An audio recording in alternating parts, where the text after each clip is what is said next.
Hello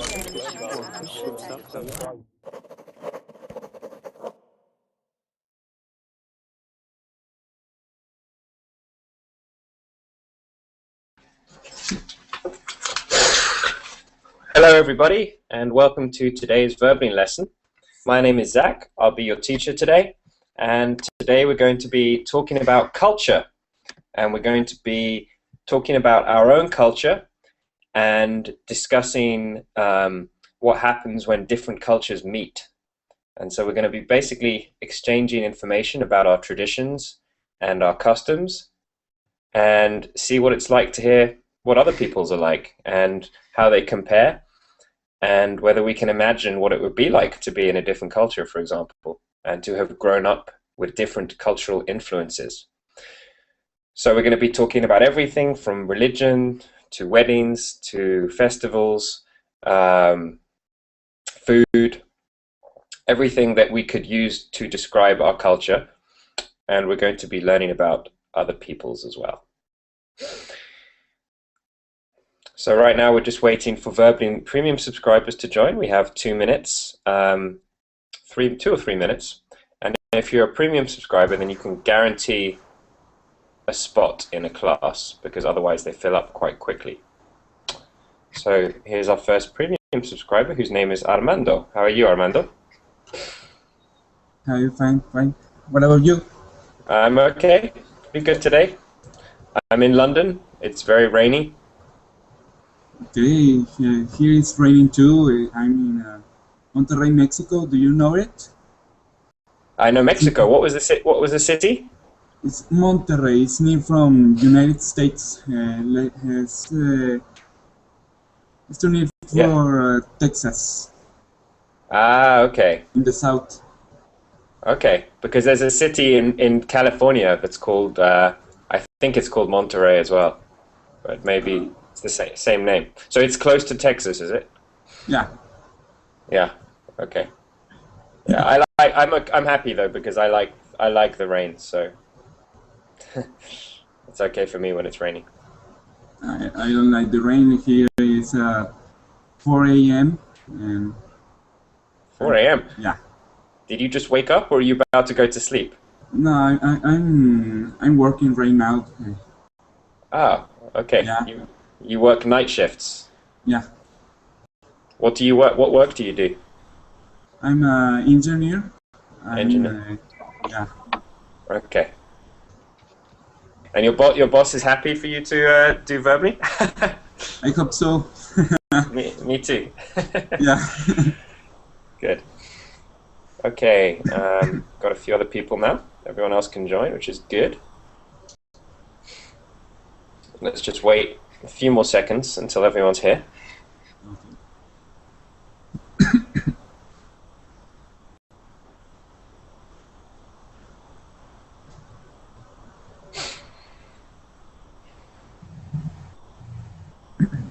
Okay, well, there's 6 people in the class now, so we'll start the lesson, and then other people can join if they want. So just to repeat, my name is Zach. You can call me teacher or Zach, whichever you prefer. This is an intermediate speaking class on Verbling, and we're going to be having discussions today about culture. So I'm just going to say a few ground rules, a few rules for the lesson or suggestions, and then we will get started. The first one is, please make sure that you are wearing headphones. It looks like most of you are. Please make sure that this is the only Verbling window that you have open, because if you have 2 Verbling windows open in your browser, then we will be able to hear, and it will create feedback, and it's not very good. The third thing, oh, one second. The third thing is, please make sure you are in a quiet environment. So everything must be quiet. No coffee, Armando. I'm joking, that's a joke. But make sure everything's quiet, and if it becomes noisy, please click the mute button so we cannot hear you. So you can mute yourself underneath your video, or otherwise I will have to mute you. And then the last thing, 2 more things. Please, if you can, have a notebook and pen, because we learn new vocabulary in my lessons, and I write this in the chat, and it's very helpful for you to make a list. If you are serious about learning English, if this is a serious thing for you, then you really need to be taking notes. So grammar notes and vocabulary notes, preferably in separate books. So you will have a grammar book and a vocabulary book.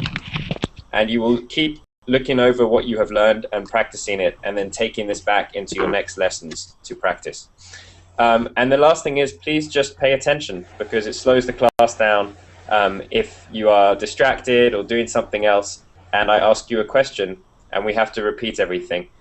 Plus it's a little bit embarrassing because everyone's watching you. So, so if you are going to be in the lesson, please try to pay attention and keep up, and it'll make it a better lesson for everybody, including yourself. Okay, so today we're going to be discussing culture. Let me first ask for a definition of the word culture from one of you. And don't worry if I pick on you, because I pick on everybody at some point in the lesson. So everyone has to speak, that's why we're here. So let me ask, Hung, are you with us? Hung Win? Yes, I'm here. Okay, Hung, could you tell us, hello, how are you? I'm doing well, and you? Very well, thank you. Could you please tell us where you're from, Hung, and then tell us, what do you understand from the word culture? What do you think culture is? I'm Hưng. I'm from Vietnam. Do you mean you want I said about world culture? Yes. Yes. Where do you want to mention here? I mean, where the culture? No, I want you to say, what does the word culture mean for you? What does it mean? I think culture is very special for each country. They have their culture, and it's different between this country and that country. Mm-hmm. Yes. But what is culture? Culture. Do you mean I give an example? Yes, that's fine. Let's start with my country and the difference between another country near my country, like Thailand. Okay. You know, If you... yes. Yes. Yes. Mm-hmm. In Thailand, we have in my country and in Thailand we have different culture, such as in Vietnamese we have a special holiday. It's the Lunar New Year. But in Thailand, they don't have. They have another holiday. I remember is water. Everybody gives water to give lucky, and a lot of water they give many things they receive. Okay. Yeah. Fair enough. So that's one example of culture, is holidays. Different countries have different holidays. Yes. Yes. Okay, good. Thank you for that, Hung. Sylvia, are you with us? Yes, I'm here. Yes. Hi there, how are you? Fine, and you? Very good, thank you. Sylvia, if you could tell us where you are from, and then also tell us your definition of culture. What do you understand by this word? Okay, I'm from Spain, and I think culture is the characteristic about one group or one country, and inside the culture you can find also the cuisine, the way they live, also the language, the religion. Yes. Everything. It's a mix of a lot of things. Okay, very good definition. Thank you, Sylvia. So yes, Sylvia said that culture is the traditions or the way of living of a particular group. It doesn't have to be a country, it could be just a group of people.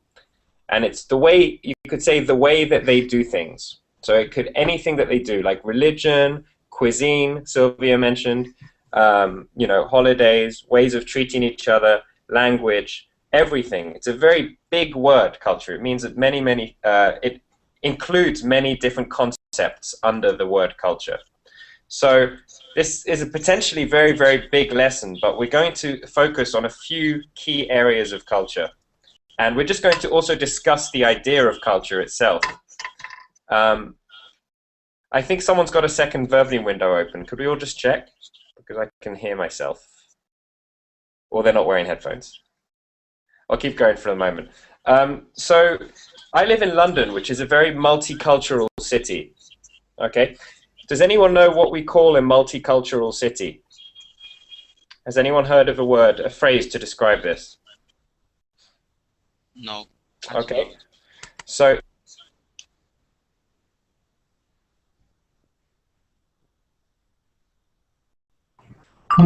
Sorry, can I hear you?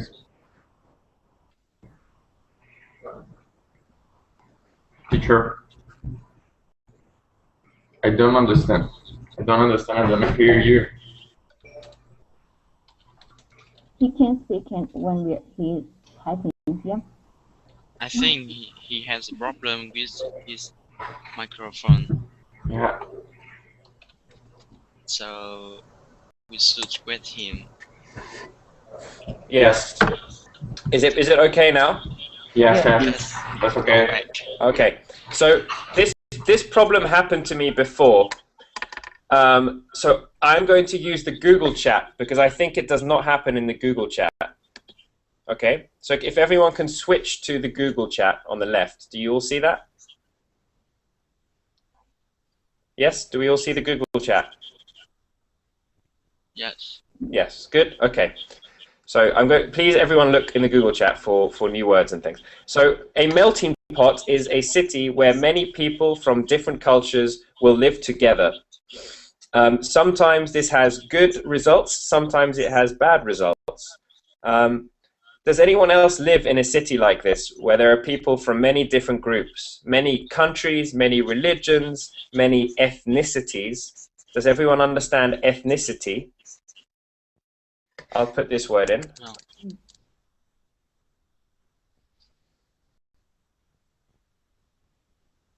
Yes. I don't know.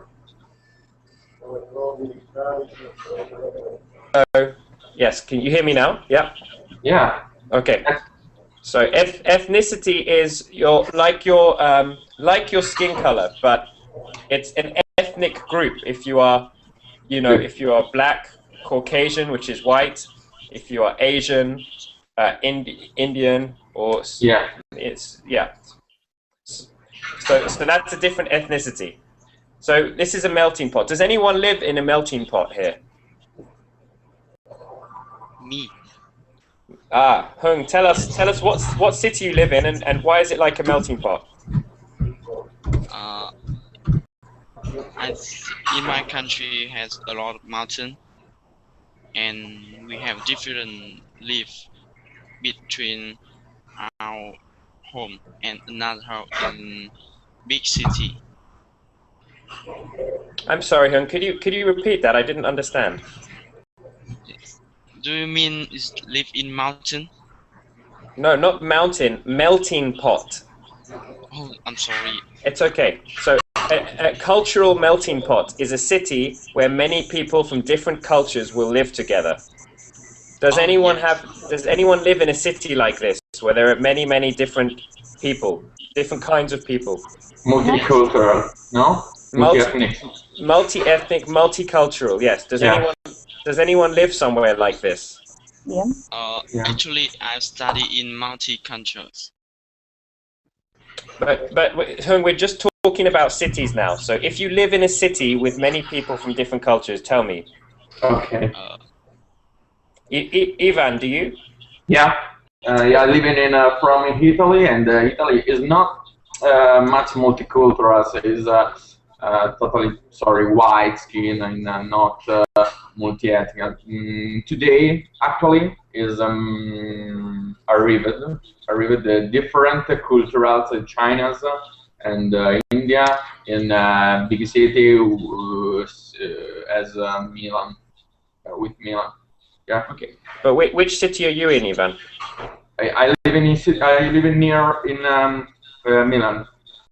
Near Milan. Okay. Yeah, not in Milan, but near Milan. Okay, and you said it is or it is not a melting pot? No, no, no. Today, No. no. Actually, is a grove. The melting pot. Actually, grove. Okay, Yeah. got it. Okay, thank you for that. How about you, Luisa? Were you going to say you lived somewhere where there are many cultures? Not so many, but a few cultures, people. Where are you from? I'm from Armenia. Armenia. And which city? Yerevan, its capital. Okay. So So tell us about that. there are many students from other countries that learning in our university, or maybe tourists they're coming to see. So living here so many months, it means multicultural city. Yeah. Okay. Do you have many interactions with people from these different cultures, like the tourists, or not? No. No. Okay. Okay, great. Thank you for that. How about anyone else? Marina? Silvia? Hello. Yeah. Hello, I am from Italy. In these last years in Italy, here in Italy, I live near Venice. There are cities are melting pots.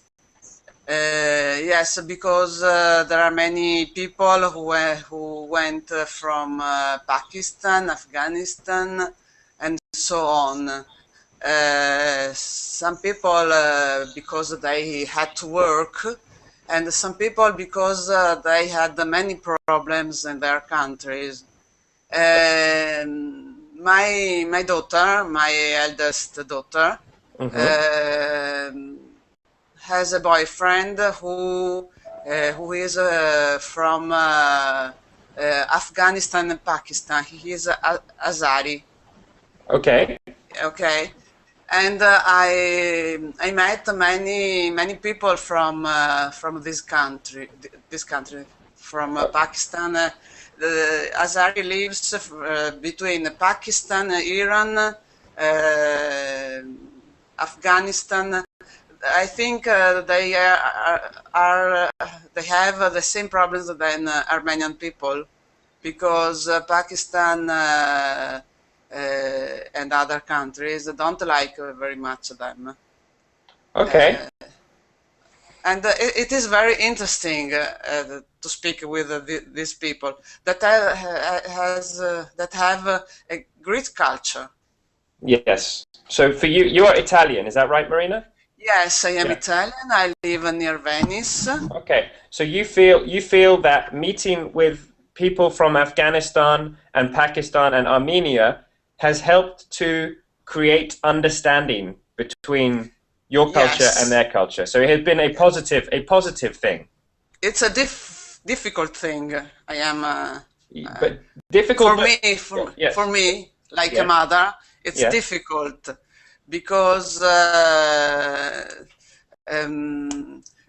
thought to be a certain way. You thought to be have a free mind, but sometimes it is not so easy for people who have ever lived in Italy or other European and countries, because many years ago we were all Italian here. Yes, Venice is a tourist city, so there are many tourists, but the tourists are a different thing from other kind of people. Okay, I understand. Okay. You thought a very good word Marina brings up is to be open-minded. Open-minded. Yes, open-minded. Yes. Yes. I'm going to write this down because I'm not going to use the chat because it keeps misbehaving. So I'm going to write words down, and then you can write them in your notebooks. Okay? Yes. Open-minded. Everyone, look at the screen now. Yes. Oh no! Does this look backwards? Can you read this? No, it's not possible. You can read it. No. Yes, sure. Yes. Yes. For me, it looks backwards, but open-minded. Okay. So this is very important when we are discussing exchanging culture is to be open-minded. And Marina said that she considered herself to be open-minded, Yes. and quite maybe liberal. Liberal Yes. means accepting and tolerant Yes. of other cultures. But the true test, the true test, daughter, for example, has a boyfriend, or your son has a girlfriend, or someone brings somebody else into the family from a different culture, and then it forces you to really be open-minded. You have to be, if or not, you know. Yes. So there is a old film, yeah. an American old film. I don't know in English. I know the Italian title, but it was with Catherine Hepburn and out of Africa. Colored African Queen, maybe African Queen. No. Catherine Hepburn and his husband, her husband, and her husband. I'm very old. When in this movie, the daughter, Catherine daughter, Spencer Tracy, yes, the other actor. The daughter brought a boyfriend, a colored boyfriend. Ah, okay. Yes. All the movie. Sorry, yes. all the movie. Yes. Guess who's coming to dinner? Guess who's coming to dinner? The movie is Breakfast. Yes. The Tiffany. No. That's Audrey Hepburn. Audrey Hepburn is Breakfast at Tiffany's, but Marina is thinking of Guess Who's Coming to Dinner. And the daughter of Catherine Hepburn and Spencer Tracy, I think, brings Sidney Poitier. Sidney Poitier is a famous, I think he is dead now, but he was a famous colored or black actor in America. Yes. And she talks about her boyfriend. I love him. He's great, wonderful. And this is in America at a time when civil rights were a big issue, and many people still did not accept black people as equal. So, and then she brings a black boyfriend to dinner, and obviously the parents are very, very surprised. And it's about I think eventually they accept him, right? And they think, okay, he's the same as us, and you know, I'm not sure. It's been a long time since I've seen it, but this is like a true test, you know, if you are really open-minded. So often it's very easy to think you are, but it's very difficult, like Marina says, to truly get to that level where you accept all people, all cultures, everything. Because sometimes, sometimes the values come from very different places. You grow up with very different ideas of what is right, what is wrong, you know, how to treat people, this kind of thing. So it's absolutely, but it's very. I think personally, it's very good to always try to do this. To try always in life to go out of your comfort zone. This is a very good phrase to learn.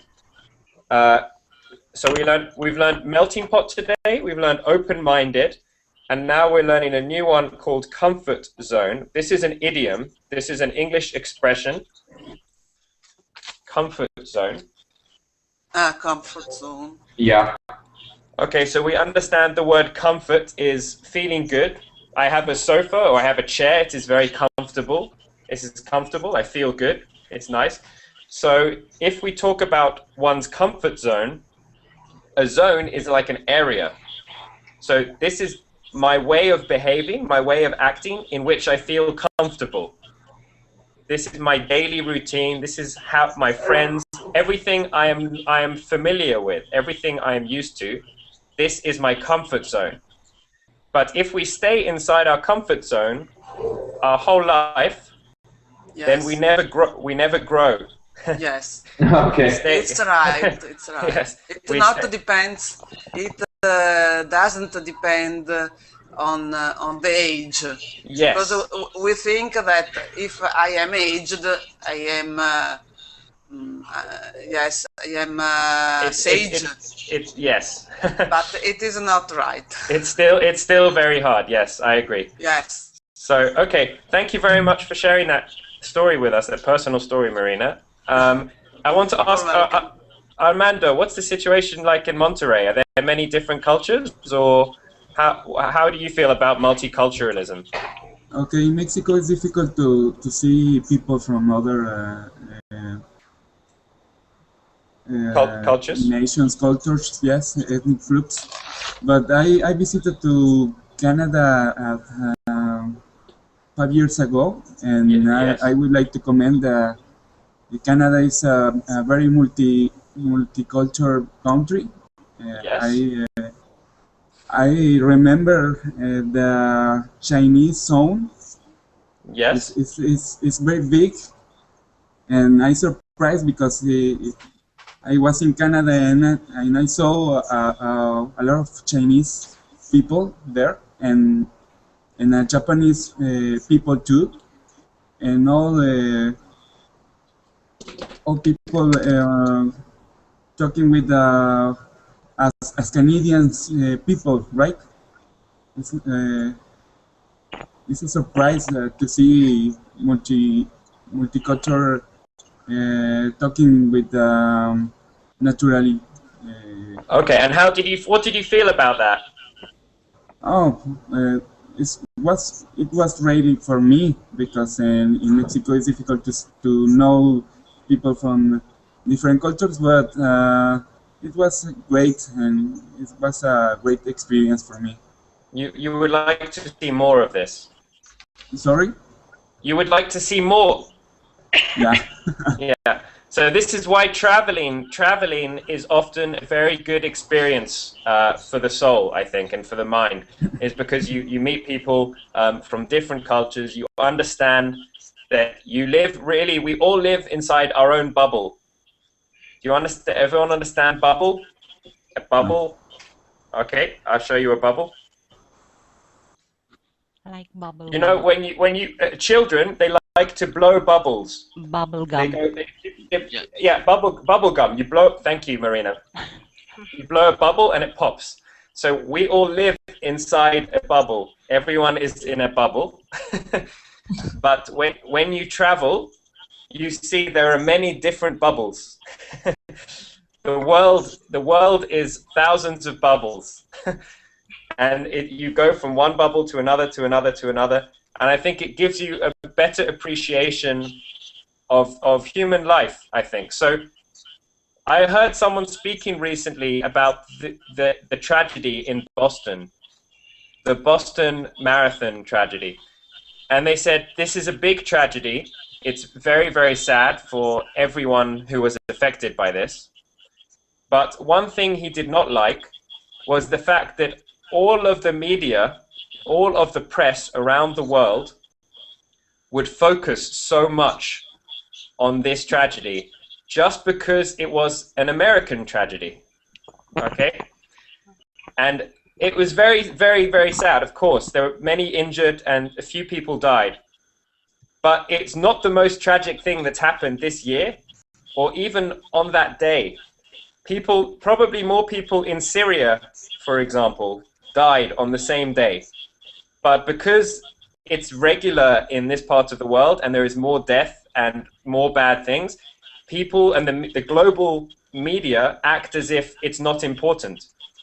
But of course it's important. It's just as important because a human life is a human life anywhere. So I feel like the problem this person was having was that the global media acts like America is a special bubble and a life is somehow worth more in America than it is worth somewhere else. And that is obviously not true.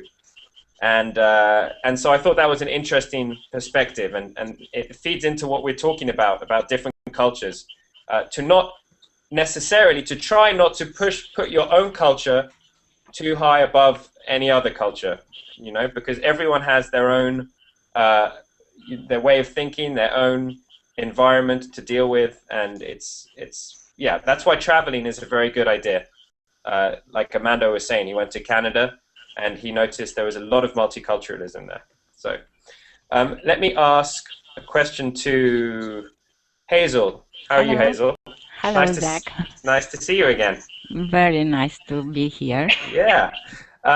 So let me ask you, Hazel, if you could first tell everyone where you're from, and then tell me, do you understand the expression, when in Rome, do as the Romans do? Yes. And what can you explain that expression to people and what you think about it maybe after you told us where you're from? Yes. I'm Hazel from Romania, and I live in a city which is a small melting pot because actually I'm not Romanian and I'm not Christian. I'm from another religion. I'm Tatar, and we in Romania live in this part of the country near the Black Sea. We are a race which came here, I think, about 1200 years. Okay. About 1200 during Genghis Khan, maybe, as I Yes. read from history. And regarding to the saying, if you're in Rome, do as Romans do. I think, for example, if I will be in Japan, Yes. and they usually they have a different culture, as I heard. I never been in Japan. They take off their shoes when they come into their house. So I should do the same. Or if I go to their place, their church, their temples, Yes. I think I should respect their religion and their I heard they are very civilized people. So if somebody goes there, they that person should be polite and should be be Respectful. careful. Exactly, respectful. So Yes. when you are in a place, you should act like all the people around you act. Okay, and this is the meaning of the expression, when in Rome, do as the Romans do. Exactly. So very good explanation, Hazel, and you agree with it, which I think is sensible. Because Absolutely. this is about tolerance and understanding, and also understanding that if you go somewhere where you are not from, you Yes. have to respect that there is already an existing culture that you must try to integrate with where possible. Exactly. But let me make it difficult now for you. And actually, I'm going to ask Sylvia this question because I want to give everyone a chance to talk. In France, over the last 10, 15 years, maybe about 10 years or less, there has been a big issue because France is a very secular country. Does anyone understand the word secular? And if so, could you explain it to the class? Yes. Hazel, go ahead. Very ancient. Secular means no.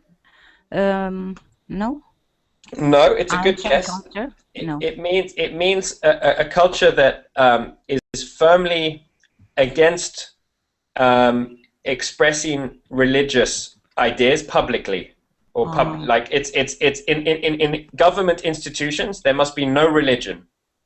It's very important because there are many religions, but they do not want to say Christian is better than Muslim or Jewish is better than Hindu, anything like that. They want to stay secular. Secular. I write this down. It's another good word. Everyone should learn this. Yes. Secular. This word is in my language, but with a different meaning. That's why I was. I see. Okay, perfect. So here's the secular. Okay. So you all see it. secular. Secular. And the problem has been one of the examples of the secular policy, the government policy, has been in schools, in educational institutions in France. It is forbidden. Everyone understands forbidden. It is not allowed to wear religious clothing. However, in Islam, to take one example, there are certain items of clothing that must be worn all the time. So women in strict Islam faith, in the strict Islam faith, have to wear burqas all the time, which are the black dresses where you can only see the eyes and things like this. Or there are other examples, but this is just one. And so Muslim families who have moved to France are having great difficulty sometimes with their children integrating into the local schools and the local institutions, because this is firmly against their religion. They must wear this. This is like a religious doctrine almost. And now, because they're in France, if they want their children to go to a French school, then they are being forced to think about this. And there is a big issue now of maybe segregating or separating them into separate schools and things like this. And I think that's a very dangerous idea as well, because as soon as you start separating this group from that group in society, then it feels like you're turning the clock back to, in America, where black people had to ride at the back of the bus or had to go to separate schools and things like that. And I think this is the opposite of promoting cross-cultural understanding, I think.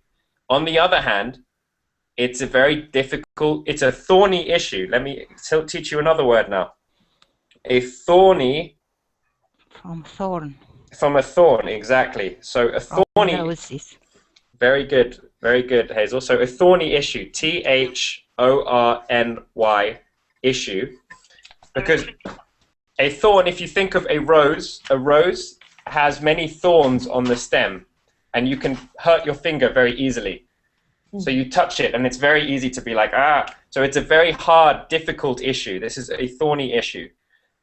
Because Hazel said that when in Rome, we should do as the Romans do, and I agree with this. But there are some examples where you have a very strict rule in your culture or your religion, and it raises the question of how easy it is for different cultures to integrate together. Sylvia, do you have any thoughts about that? Are there maybe examples of things like this in Spain, perhaps, that you know about? Yeah, sure. I think it's really difficult to integrate all the cultures, and a lot of people are fair about that. So maybe this is the reason that they don't want to integrate others. For example, in Spain, we are a secular country, but in theory, because we spend a lot of money in the Catholic religion, so we are not secular. And also, all the politics and all the governments are supporting the Catholic religion, so it's not secular, and the people from other religions are a little bit apart. I'm going to stop you. I want to keep hearing from you, Sylvia, but there's a very good word I want to teach everyone. You said the people from the other religions are apart. The word we use for this is marginalized. Okay, so you can now repeat it with marginalized, which means they are put into the margins. So they are not the most important in society, right? So a margin, if you have a piece of paper, a margin is this part of the paper. You see, right on the edge. This is the margin. So if you marginalize someone, you push them to the edge of society. So this happens to many religious minorities and things like that in Spain. I'm very sorry to interrupt you. I just wanted to make sure everyone knew that word. Yeah. So you're saying that in Spain there is actually quite a lot of marginalization of different cultures. Yes, I think so. And there are a lot of culture is a melting pot. I'm from Madrid, so there are a lot of cultures. Also are Asian, Latin American, and East Europe. But the people don't feel, there are people that feel good with this, but there are a lot of people that they are afraid about that, and they speak all the time about the the immigration and the problems from immigration, but this is not true. We need the immigration too, and it's a good thing. It's not bad. Yes, it is a good thing. It is a good thing. But what do you think about this question that I was posing? Like, what happens if one culture who immigrates, so a family, for example, will immigrate from somewhere, a Muslim country, and then they want to integrate, but at the same time, if they were to fully integrate, they have to give up some part of their own culture. Do you think this is what they should do? Do you think when in Rome, do as the Romans do is the most important principle? Or do you think sometimes, in certain cases, a government or a country should make allowances for different cultures to follow their rules and to follow their customs? Yes, I think the second one. We need to make some special law for these groups. Yes. And we need to difference between them. It's not the same. And also for the Muslim people is harder for other religions, because I don't know the word that I can use. We think we expected something about them, but there is not true in some cases. So yes, for the terrorists and all other problems that we mix, and we think all the people are in the same way, and it's not true. Yes, so it's actually, so this is why it's good to have immigration and multiculturalism, so people can understand. And Verbling, for example, so people can meet people from different cultures and hear from them and understand that everything we hear about in the press and in the media is stereotypes. Do we understand stereotypes? Can somebody explain a stereotype to me? Hazel, do you know this one? Yes.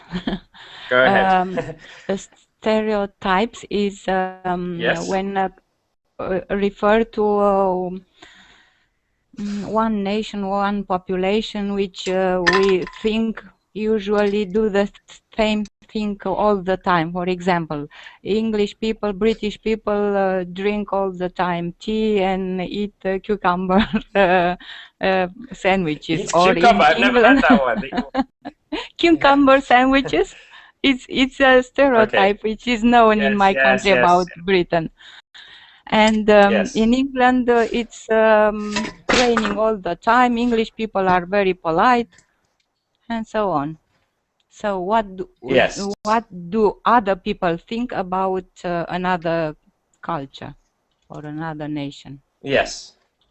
Very good. So that's exactly, or just a type of person, you know. It could be anything. You can make stereotypes about anything. So this is the word, stereotype. It's a big word. Stereotype, S-T-E-R-E-O-T-Y-P-E. And so stereotypes, I think, are natural. They allow us to make sense of the world. This is how we get through the world, because we understand these people are like this, these people are like that. If not, it's hard for us to know how to act sometimes, because we make stereotypes on every level all the time. And it's sort of a natural activity. But at the same time, they can be very dangerous. Because if we assign a stereotype and we think these people are always like this, and it's a universal stereotype, then we are creating limits for ourselves. We are making a wall in our mind. And this is the very opposite of what Marina was talking about being open-minded. Yes. And when you create a wall between yourself and another culture or another country, then this is how disagreements, misunderstanding, arguments, all of these kinds of things happen. And it's not the way to have a peaceful life, which everyone wants, I think. So it's very, very important, always on both sides, to not stereotype too much and not to say, the stupid this or the stupid that or whatever. Everyone does it. It's part of normal behavior, but we must be careful to to try to change our thinking a little bit and not allow ourselves to be ruled by these stereotypes, because there are exceptions to every rule. Does everyone understand exception? An exception. Yes. Yes. I'll just write this word. We all understand exception? Yeah. Yes. Yes. Okay. Good. So excellent. Okay. So it's a difficult issue. We were saying, Sylvia. The problem is that, you know, if we take the example of the French and secularism and you know, religious dress. Then if we say, okay, Muslims can wear burqas or habibs or whatever the item of clothing is, then people from the Jewish religion may say, well, wait a minute, you said we couldn't wear this, and oh, now you can wear yarmulkes or do whatever, you know, Jewish people do it, and then all of a sudden it's very hard, because you have to make decisions and say, this is where we will draw the line, or this is where we will stop, and then you're always excluding somebody else. So it's difficult. It's like the arguments for and against globalization, because you want to include, you want the positive interactions, you want the benefits of exchanging culture and, you know, knowledge and things like this, but at the same time you want to also respect your own culture, because this is how we are as human beings.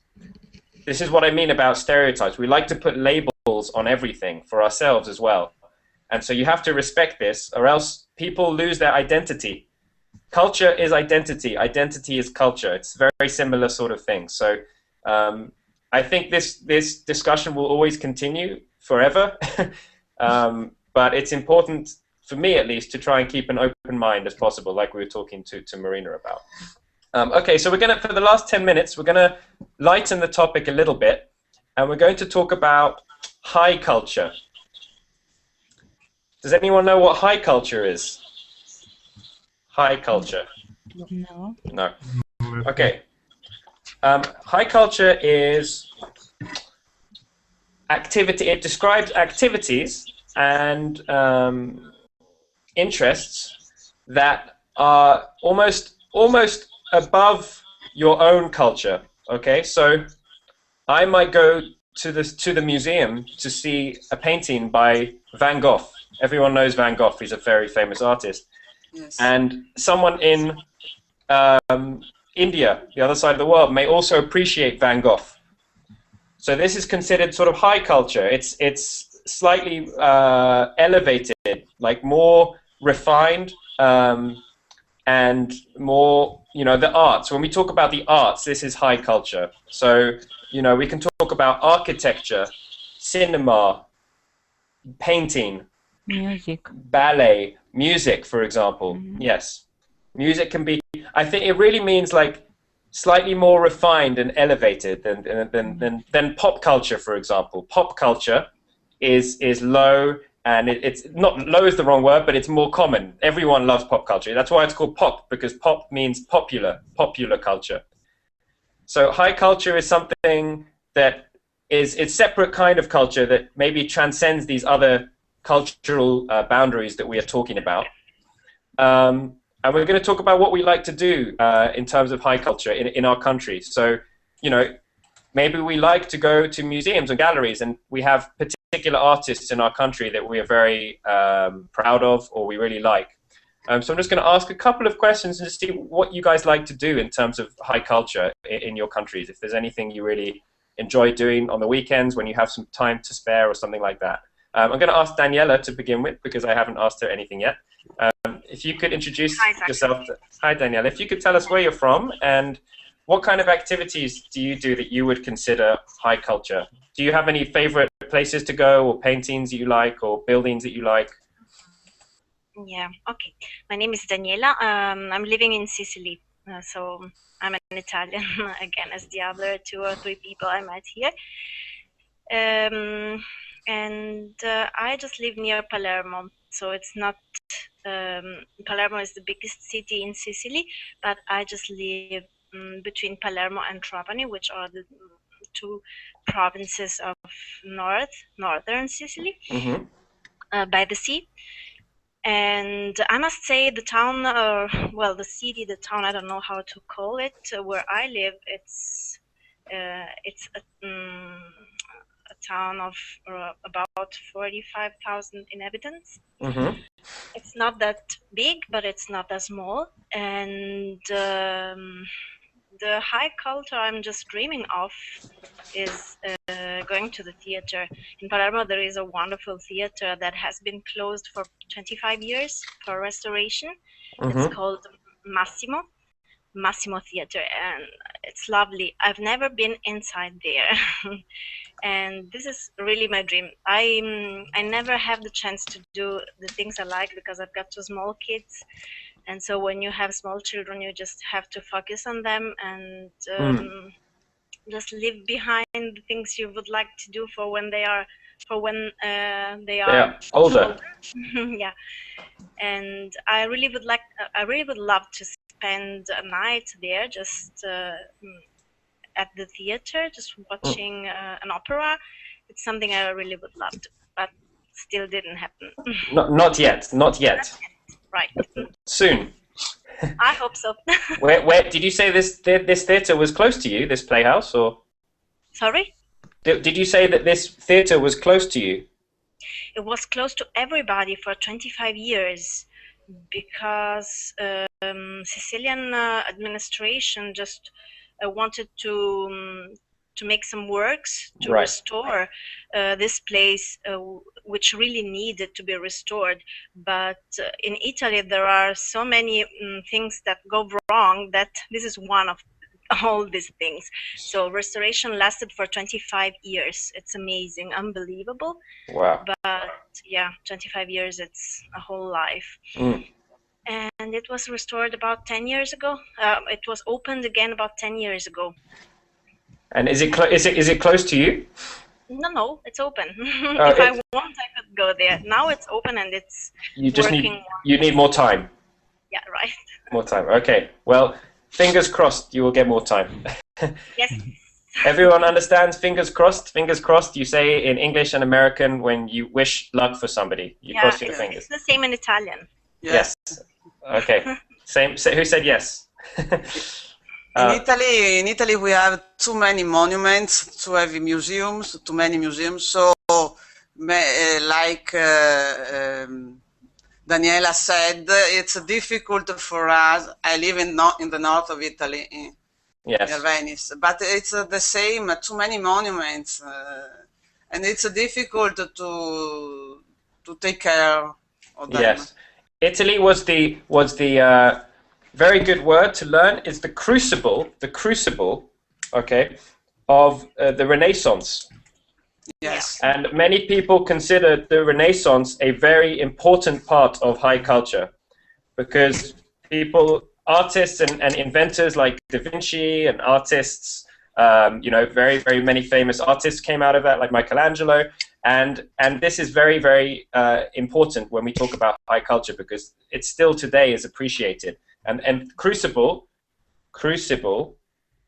this is a bowl in which you used to make something. Like you don't need to think about the original meaning too much. It's not used so much, but we say a metaphor is like a crucible. This is where this all started.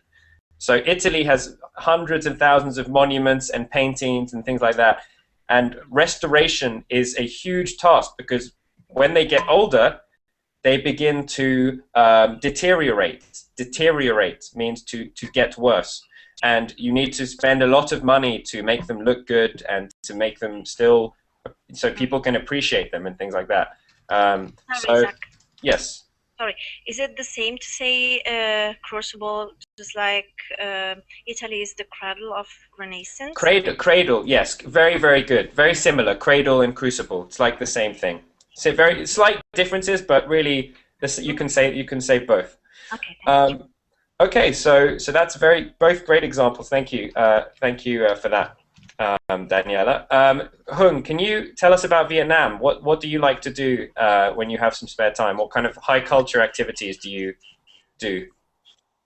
Yes, I think in Vietnam, most young people in holiday, we have a party together. We sometimes go out and go to a movie. Mm-hmm. Yes, go to the theater, and some people they Even they go to the bar. Okay. I think that's, These are more, yes. the movies maybe, but bars and parties are more like, they're not really cultural activities. They're more like entertainment, you know, to have fun, just to have fun. Oh, But I'm talking about sort of appreciating something that's a little bit more elevated, that maybe requires you to think about it, to reflect on it, these kinds of things. Do you do that when you go to the cinema, for example? What films do you see? Do you see any interesting movies? Does Vietnam have any famous filmmakers that you're proud of? yes. I think when go to movie, when go to cinema, some people who they are older, they used to see documentary movie. Mm-hmm. Yes, it's documentary. Yes. And but young people, they used to lead some action film, Mm-hmm. and they like they they What, like to what about you, Hung? What do you like? yes. For me, I'm younger, and I used to see this movie like an action movie and something very new, or like we can discover anything in the world. Okay. Yes. So you like to go see action movies in your spare time? Yes. Yeah. Okay. And I want to discover anything and any culture in the world. To know every people in the world, and to understand them, because because you know, in Vietnam, very it's poor country, so we have different reason in another country, and to understand more people, we need to go out to understand them. Like in Vietnam, we just in a bubble, and In a we don't know bubble. yet in bubble. We don't know anything about them, and we think we have taught different thing with any people. And I think, you know, in Vietnam, we I think the first thing we do is we have to change thing about people, because in Vietnam there's so many people impolite. This thing, yes. We we have to change. I think that we have to change every people. Okay. Okay. No, I understand. It's a very, very, very good thought. There are many people in Vietnam, but you think they all live in a bubble, and there is not much multiculturalism. So we need you need to change it. You're trying to change this. You want to explore other bubbles and other kinds of people, and that's why it's great that you're on Verbling, because you've just met nine people from different cultures who've told you about their cultures a little bit. So keep coming. I hope so. The internet is a very, very helpful tool. Even in poorer countries, that people sometimes will have access to, which can help you. For example, if you appreciate art, let me just post a link quickly. Hold on. Google has something called the Google Art Project. So this is here. I will post a link in the Google chat now. Okay, and the Google Art. Everyone can still hear me? Yes. Yes. Yeah. The Google Art Project is Google has gone to galleries and museums in the most famous cities around the world, and they have gone in and have, with permission, they have taken pictures and recorded all of the insides of these galleries, and you can actually view all of these galleries from your computer. So some of the most beautiful, famous works of art in the world you can access through the Google Art Project. So if you don't always have time to leave your house or to travel or anything like this, in the same way that Verbling can help facilitate meetings with other cultures, Google Art Project can help as well. It's never the same as visiting in person, but anyway, when you visit a gallery, many times the most expensive or the most famous work of art is behind a glass screen anyway. So this is like the same thing as, yeah, like the Mona Lisa, exactly, for protection and security. So this is maybe the same anyway, like seeing the Google Arts project. So everyone should look at that when they have a chance. I'm going to end by asking Armando and Hazel also to share some of the high cultural activities that they engage in. I'll start with Armando. What do you do anything in Mexico that you would consider high culture? Yeah, in my city exists an artificial river named Santa Lucia's River. You can see museums, cinemas there. Okay. It's a very great place to be in. So you go to. So you say along this river, there is a river in your city, and you go there, and there are many cultural things you can do. Yeah, it's an artificial river. Yes. An artificial river. Yeah. Interesting. Okay, yeah. So what do you do when you go there? Oh, you can visit the two museums. There are theaters. You can visit the centers to places to, for example, Tiesto was there. Tiesto? Yeah, in concerts. Okay. You can visit concerts. Excellent. A lot of things. And okay, yeah. Good. Do you have the time sometimes to go? Oh yeah. Yeah. Good. Yeah. Very nice. And how about you, Hazel? What do you do in Romania? I bet you do a lot of things. I like to go to concerts, and we have a very famous violinist and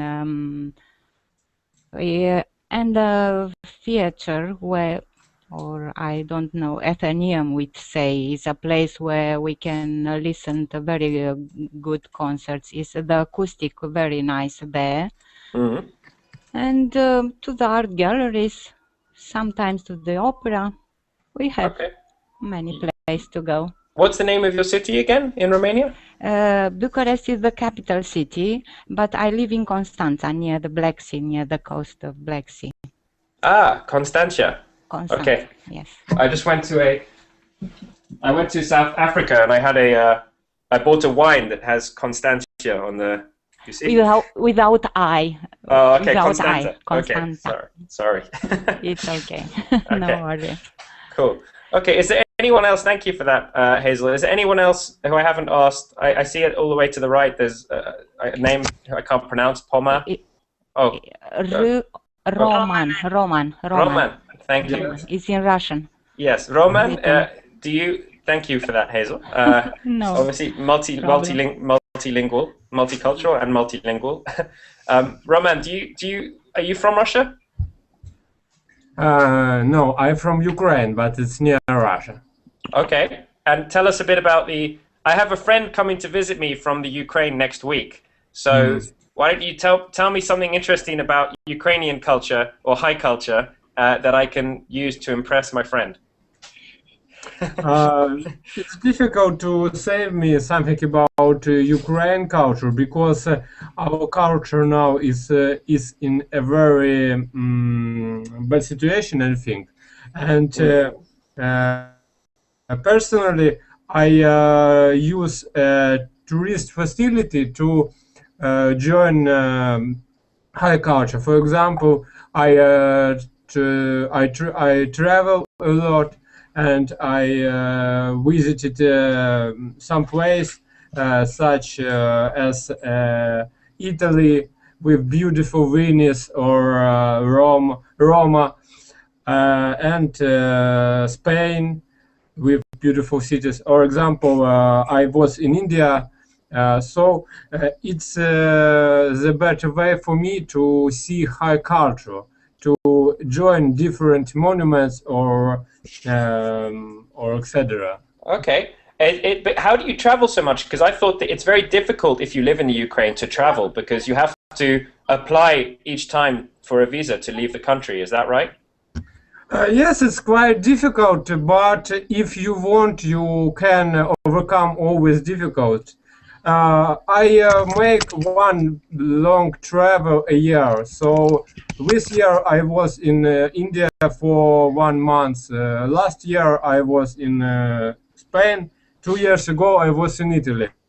But Wow. I try to spend 1 month in each country, so it's I think it is enough time to Appreciate. yes, Yeah. yeah. And so each time you have to apply for a visa from the government.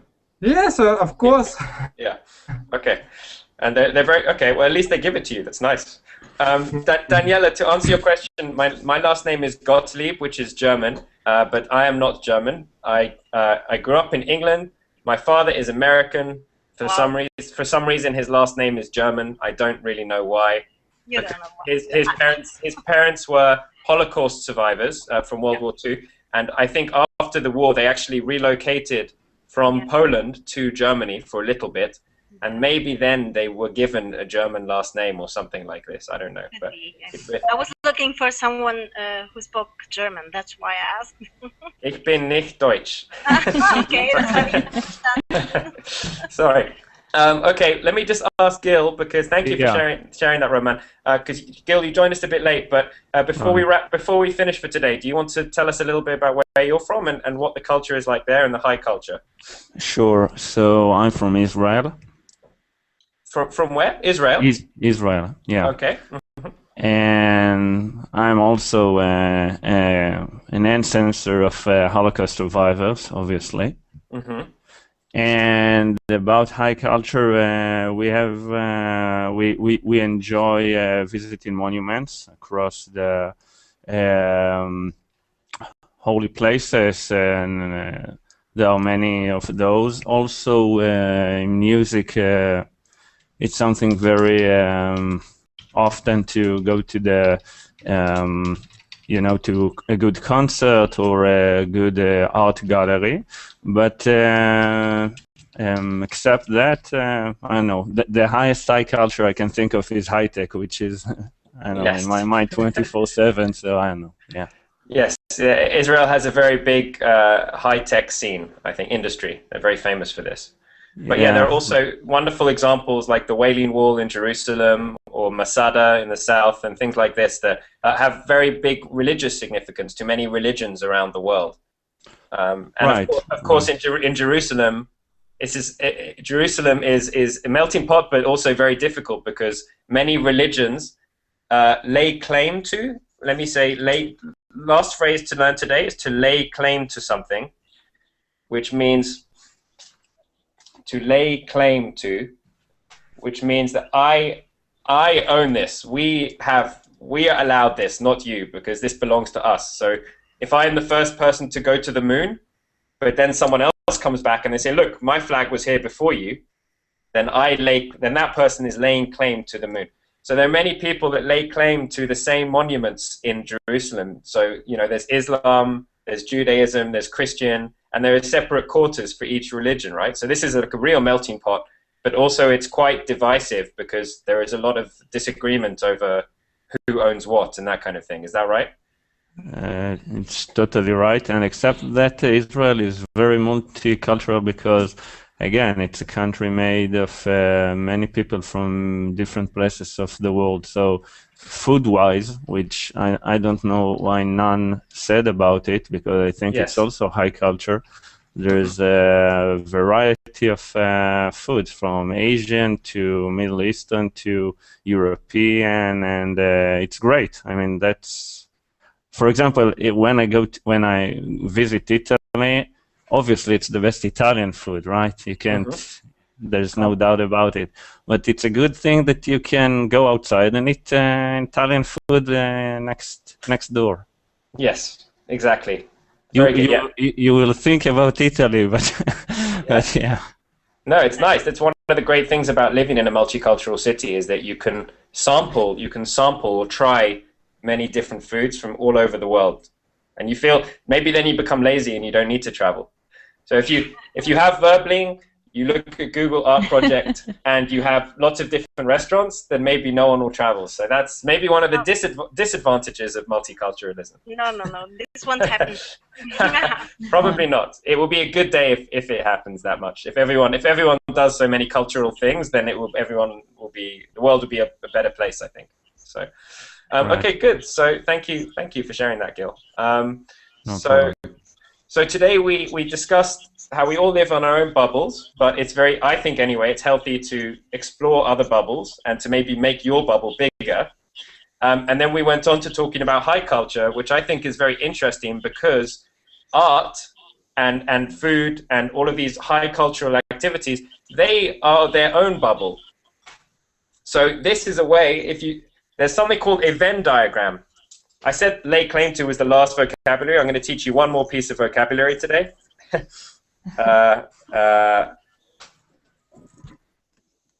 So a Venn diagram, this is maths. When you have 3 circles, yes? Interactive. Okay.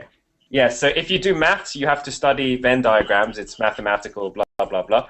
But we can look at this like bubbles. So culture A here, culture B here, and then high culture, then you can find somewhere in the middle. You see, that's because it crosses the boundaries, I think. So this is why it's very interesting, and it's a good bridge sometimes between cultures, you know, because I could find someone from, you know, Japan who I disagree with about values and how to treat people, but then one day we find out, oh, we both really, really love Rembrandt or something like this. Is any example? We really love, you know, African food or something like this. And this could be a common point between us, and this is how, you know, an understanding and a bridge could begin between those two people. So that's why I think high culture is quite an interesting topic as well, as it regards multiculturalism too. So, all right, guys, well, I hope you've enjoyed the lesson. Thank you very much for coming. It's been very interesting to talk to all of you. If you have any feedback for me, there's a feedback form on Verbling. Otherwise, you can like my Facebook page and then send me a message if you want to discuss a particular topic or if you want to suggest something for a future class.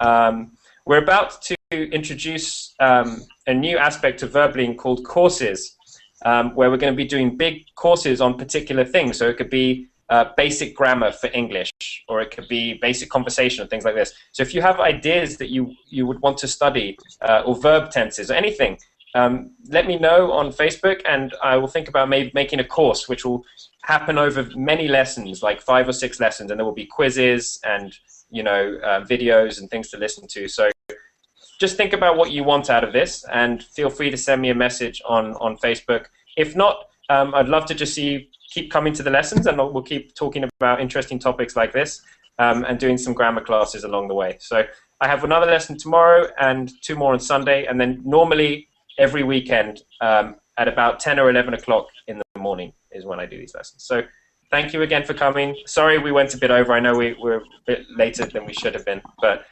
it was an interesting discussion, so I wanted to keep it going. Thank you. Thank you, Zach. All right, guys. Thank you. Bye. Bye. Yeah, bye-bye. Thank you.